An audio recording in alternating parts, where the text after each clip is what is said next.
Everyone, welcome to my channel physics by Neetu. हमने class 10th का chapter 9 light start किया था। Today we will discuss on refraction through glass slab. ये exam में 1 या 2 marks का आ जाता है। आपको ये डायग्राम आ सकती है बनाने के लिए कि ग्लास स्लैब के थ्रू रिफ्रैक्शन कैसे होती है। तो देखो किस तरह से करेंगे हम, किस तरह से ड्रॉ करेंगे हम। देखो ये ABCD, ये हमने कोई ग्लास स्लैब ले ली, ठीक है।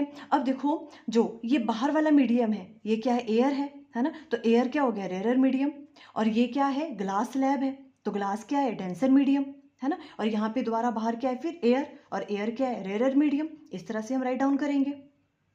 अब देखो जब कोई रे ऑफ लाइट कहाँ से पास करेगी, ग्लास स्लैब के थ्रू पास करेगी, तो दो जगह पे रिफ्रैक्शन होगी। देखो कहाँ कहाँ पे रिफ्रैक्शन अकर करेगी। पहले तो देखो यहाँ से जब रे ऑफ लाइट एंटर करेगी, ये एयर है और ये ग्लास है ना। एयर हो गया रेयर मीडियम और ग्लास है डेंसर मीडियम। तो रे ऑफ लाइट एंटर करेगी rare medium to denser medium, है ना। एक बार तो यहाँ पे रिफ्रैक्शन होगी लाइट की, और उसके बाद फिर देखो ये है आपके पास ग्लास डेंसर मीडियम, और यहाँ पर क्या, एयर रेयर मीडियम। और यहाँ से जब लाइट बाहर आएगी तो डेंसर से कहाँ पे एंटर करेगी, रेयर मीडियम में।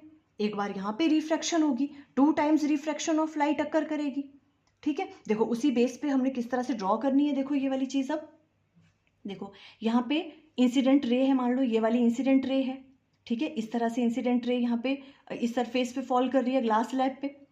ये पॉइंट ऑफ इंसिडेंस यहाँ पे हम नॉर्मल ड्रॉ करते हैं। N1 क्या है, नॉर्मल, ये फर्स्ट वाला नॉर्मल है बिकॉज हमने दो जगह नॉर्मल ड्रॉ करने हैं, ठीक है।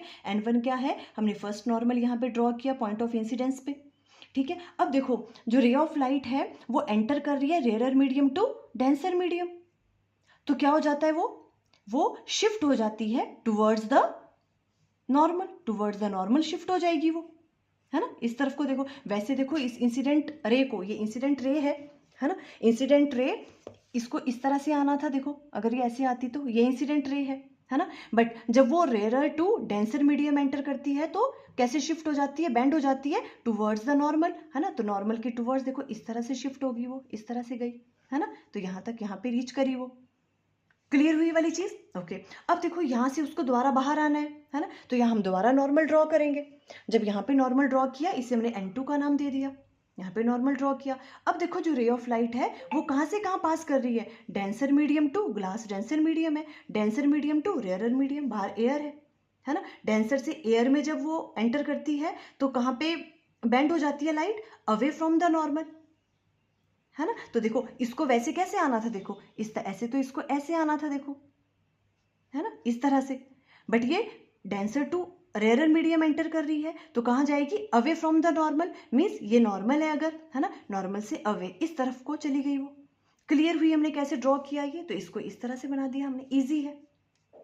Clear, okay. तो देखो ये होगी आपके पास इंसिडेंट रे, और इसे हम कहते हैं अमर्जेंट रे, ठीक है। इसे क्या कहेंगे, अमर्जेंट रे। बाहर निकल रही है ना ये, तो अमर्जेंट रे। Clear, okay. अब देखो जो आपके पास इंसिडेंट रे है और नॉर्मल के बीच का एंगल ऑफ इंसिडेंस आई, है ना। नॉर्मल और रिफ्रैक्टेड रे के बीच में एंगल ऑफ रिफ्रैक्शन। और यहाँ पे देखो ये जो नॉर्मल है, नॉर्मल और एमर्जेंट रे आपस में जो एंगल बना रही है, इसे हम क्या कहेंगे, एंगल ऑफ एमर्जेंस। ये वाली चीजें क्लियर हुई। देखो ये फिगर बनाने के बाद आप इस तरह से यहाँ पे राइट डाउन भी कर सकते हो कि क्या क्या चीजें हैं। देखो ये where I is angle of incidence, R क्या है, angle of refraction, and E क्या है, एंगल ऑफ एमर्जेंस। क्लियर ये वाली चीजें आपको यहां तक। अब देखो हमने क्या देखा, जो ये अमर्जेंट रे है, ये आपके पास अमर्जेंट रे है ना। जो ये अमर्जेंट रे है ये इंसिडेंट रे के पैरेलल है। देखो अगर हम, ये है आपके पास इंसिडेंट रे, है ना, इंसिडेंट रे। देखो अगर हम इस इंसिडेंट रे को आगे तक ऐसे ड्रॉ करें, देखो इंसिडेंट रे है ना, इसको हमने डॉटेड डॉटेड आगे तक ड्रॉ कर लिया, तो हमने क्या देखा, जो ये एमर्जेंट रे है ये इंसिडेंट रे के देखो पैरेलल है ना। देखो ये आपके पास इंसिडेंट रे है। अगर हम इस इंसिडेंट रे को इस तरह से आगे ड्रॉ करें तो ये इंसिडेंट रे ऐसे ही थी, है ना। जो एमर्जेंट रे है वो इंसिडेंट रे की क्या है, देखो पैरेलल में है। देखो ये एमर्जेंट रे और ये इंसिडेंट रे, ये पैरेलल है एक दूसरे के, है ना। हमने ये देखा, पर वो एमर्जेंट रे पैरेलल तो है ना इसके, बट वो शिफ्ट हो गई है साइडवर्ड। देखो इस तरफ को शिफ्ट होगी ना। देखो ये जो आपके पास इंसिडेंट रे है, इसको हमने आगे ड्रॉ कर दिया तो ये वाली है ना, पर यहाँ पे भी रिफ्रैक्शन हुई, यहाँ पे भी रिफ्रैक्शन हुई, उसकी वजह से जो ये इमर्जेंट रे है ना, ये पैरेलल तो है इंसिडेंट रे के, बट वो क्या होगी, शिफ्ट हो गई, इस तरफ को शिफ्ट हुई ना, साइड वाइज में। इस शिफ्ट को हम कहते हैं लेटरल डिस्प्लेसमेंट। क्या कहते हैं इसे हम, लेटरल डिस्प्लेसमेंट। या तो आप कह सकते हो जो परपेंडिकुलर डिस्टेंस है बिटवीन किसके, इंसिडेंट रे एंड इमर्जेंट रे, ये इमर्जेंट रे, ये इंसिडेंट रे, इन दोनों के बीच में जो परपेंडिकुलर डिस्टेंस है इसे हम कहते हैं लेटरल डिस्प्लेसमेंट। क्लियर। तो देखो आप इस तरह से फिर ये वाली फिगर बनाने के बाद यहाँ पे राइट डाउन कर सकते हो, ठीक है। ये शॉर्ट क्वेश्चन में भी आ सकता है डायरेक्ट कई बार, है ना, तो आपको पता होना चाहिए। व्हेन ए लाइट रे enter in a glass slab, जब भी कोई लाइट रे ग्लास स्लैब में एंटर करती है, देन द इमर्जेंट रे, तो जो इमर्जेंट रे है ग्लास स्लैब से एंटर करेगी और जो बाहर निकलेगी उसे हमने क्या कहा, emergent ray. The emergent ray is parallel to the incident ray, emergent ray किसके पैरेलल होती है, इंसिडेंट रे के पैरेलल होती है, but it is shifted sideward slightly, but पर वो शिफ्ट हो जाती है थोड़ी सी साइड में, इस तरह से। क्लियर है, ओके। अब देखो इससे रिलेटेड कुछ कुछ इंपॉर्टेंट पॉइंट्स हैं जो आपको शॉर्ट क्वेश्चन में कभी पूछ सकते हैं, ठीक है। आप किस तरह से राइट डाउन करोगे, देखो in this case angle of incidence किसके बराबर होता है, एंगल ऑफ इमरजेंस के बराबर। किसके बराबर होता है, एंगल ऑफ इमरजेंस। देखो एंगल आई इक्वल टू किसके बराबर होगा, यहाँ पे ये होगा एंगल ऑफ इमरजेंस, ई के बराबर होगा, ठीक है। ये वाला जो एंगल है, एंगल आई किसके बराबर होता है, एंगल ऑफ इमरजेंस के बराबर। ये वाली चीज आपको एक तो याद रखनी है। Clear, okay. अब देखो ये कैसे बराबर है, angle of incidence angle of emergence के बराबर, ठीक है। ये चीज़ आपके सिलेबस में नहीं है, या आप क्लास 12th में इसका जो प्रूफ है उसके बारे में डिस्कस करोगे, है ना, अंडरस्टैंड करोगे। अभी आपके सिलेबस में सिर्फ इतनी सी चीज़ है, इसको ड्रॉ करना, कहाँ कहाँ पे रिफ्रैक्शन हो रही है और कैसे आप इसकी डायग्राम बनाओगे, ठीक है। और कुछ बातें आपको जो याद रखनी है, मे बी शॉर्ट क्वेश्चन यहाँ से पूछ लें, ठीक है। तो आपको याद रखना है एंगल ऑफ इंसिडेंस किसके बराबर होता है, एंगल ऑफ इमरजेंस के बराबर होता है।